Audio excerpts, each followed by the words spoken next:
Hi everyone!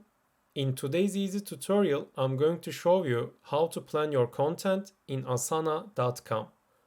Welcome to the channel. Let's dive into it.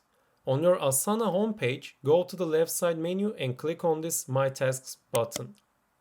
And then you will see the My Tasks main dashboard and three different sections. Those are default by the app. So in order to add a task, I just go over the new tasks and click on this little plus icon and write down a task name in this column. Let's say video essay. If I want, I can assign a due date. So to do that, just go over this little calendar icon and click on it.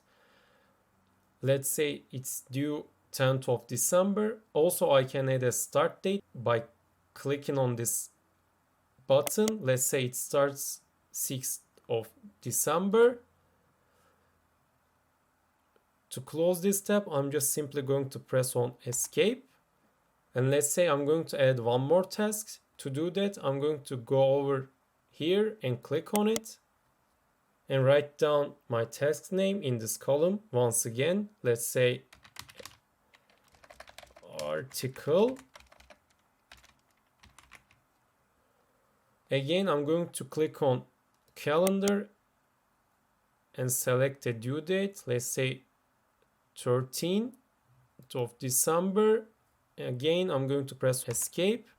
And if you go over and click on this calendar, you will see your calendar view. And that's how to plan your content in asana.com. If you found this video helpful, tap the like and subscribe buttons to help others find this video. Thank you for watching.